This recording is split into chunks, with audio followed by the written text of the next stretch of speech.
जय श्री कृष्णा। राधे राधे। राधा रानी आप पर और आपके परिवार पर अपनी असीम कृपा बनाए रखे। आज हम इस वीडियो में मार्गशीर्ष की शुक्ल पक्ष की मोक्षदा एकादशी के व्रत कथा और महत्व और व्रत के पारण का समय जानेंगे। मोक्षदा एकादशी व्रत का समय, जो लोग यानी 22 दिसंबर को व्रत रखेंगे वह 23 दिसंबर को सुबह 7:49 तक पारण कर सकते हैं, और जो लोग 23 दिसंबर को व्रत रखेंगे वह अगले दिन यानी 24 दिसंबर को 6:48 तक व्रत का पारण कर सकते हैं। शास्त्रों के अनुसार मान्यता है कि जो व्यक्ति मोक्षदा एकादशी का व्रत करता है उसे मोक्ष की प्राप्ति होती है। कहा जाता है कि इस व्रत से बढ़कर मोक्ष देने वाला दूसरा कोई व्रत नहीं है। मोक्षदा एकादशी के दिन व्रत रखना, विधि विधान से पूजा करना और पवित्र नदी में स्नान करना शुभ माना जाता है। इससे भगवान विष्णु का आशीर्वाद हमेशा बना रहता है। साथ ही जातक को कर्मों के बंधन से मुक्ति मिल जाती है और मृत्यु के बाद वह मोक्ष को प्राप्त होता है। मोक्षदा एकादशी व्रत कथा। धर्मराज युधिष्ठिर ने भगवान श्री कृष्ण से पूछा, हे केशव, हे जगतपति, आप सबको सुख देने वाले, सबके हितैषी और तीनों लोकों के स्वामी हैं। मैं आपको बार बार नमस्कार करता हूँ। कृपा कर मेरे लिए मार्गशीर्ष की शुक्ल पक्ष की एकादशी का नाम तथा उसके महात्म और पूजन विधि का सविस्तार वर्णन कीजिए। आपकी बहुत कृपा होगी। भगवान श्री कृष्ण बोले, हे युधिष्ठिर, आपने यह प्रश्न अति उत्तम किया है। मैं आपसे अनेक पापों का नाश करने वाली मार्गशीर्ष के शुक्ल पक्ष की एकादशी के व्रत का वर्णन करता हूँ। यह सबका कल्याण करने वाली है। इस एकादशी को मोक्षदा एकादशी कहते हैं।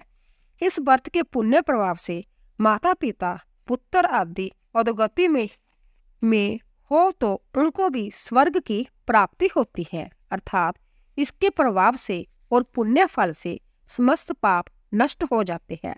इस एकादशी के दिन दामोदर भगवान की पूजा तुलसी, मंजरी, धूप दीप, नवेद, पुष्प आदि सुगंधित द्रव्यों से विधि पूर्वक और स्नेह व श्रद्धा भक्ति के साथ करनी चाहिए।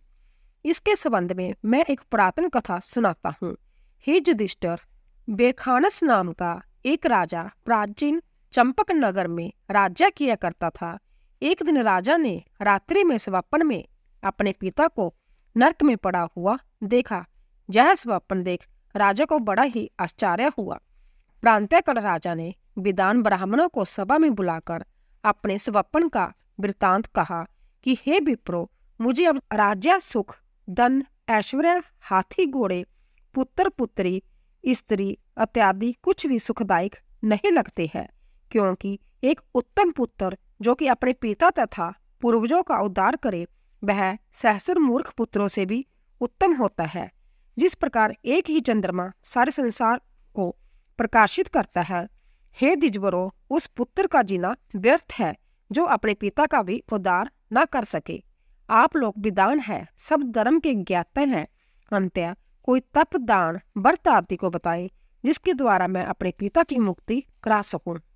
राजा के वचनों को सुन ब्राह्मणों ने कहा, हे राजेंद्र, जहाँ से निकट ही एक पर्वत मुनि का आश्रम है, आप वहां जाकर उनसे जैसा पूछे, क्योंकि वह भूत भविष्य वर्तमान तीनों काल के ज्ञाता है।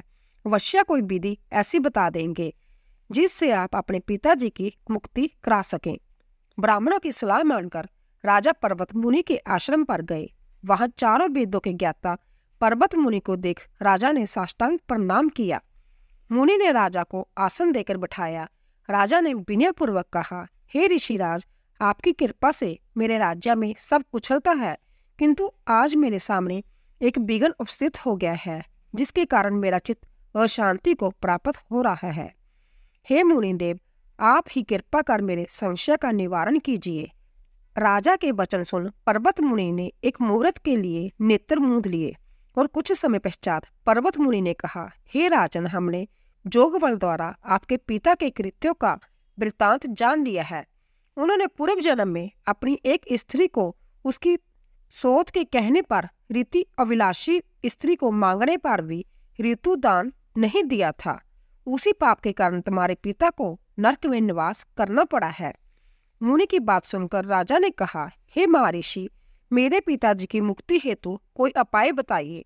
पर्वत मुनि ने कहा, हे राजन, मार्गशीर्ष माह के शुक्ल पक्ष की मोक्षदा एकादशी को आप उपवास कीजिए। उसके पुण्य का फल अपने पिता को संकल्प करे तो निश्चित ही उनका उद्धार हो जाएगा। मुनि की बात मानकर राजा ने अपने घर आकर कुटुंब सहित मोक्षदा एकादशी का विधिवत नियम धारण कर उपवास किया, जिसके पुण्य को अपने पिता के लिए संकल्प करके छोड़ दिया, जिसके प्रभाव से राजा के पिता को मुक्ति प्राप्त हुई। हे युधिष्ठिर, जो मनुष्य मोक्षदा एकादशी का व्रत करते हैं उनके समस्त पाप नष्ट हो जाते हैं और वह स्वर्ग लोक में निवास पाते हैं। इस व्रत को करने तथा कथा पढ़ने सुनने से वाजपेयी जग का फल प्राप्त होता है तथा जय मोक्ष का देने वाला व्रत है। बोलिए श्री कृष्ण भगवान की जय। सभी भक्तों को निवेदन है कि जाने से पहले कमेंट बॉक्स में जय श्री कृष्ण अवश्य लिखिए। धन्यवाद।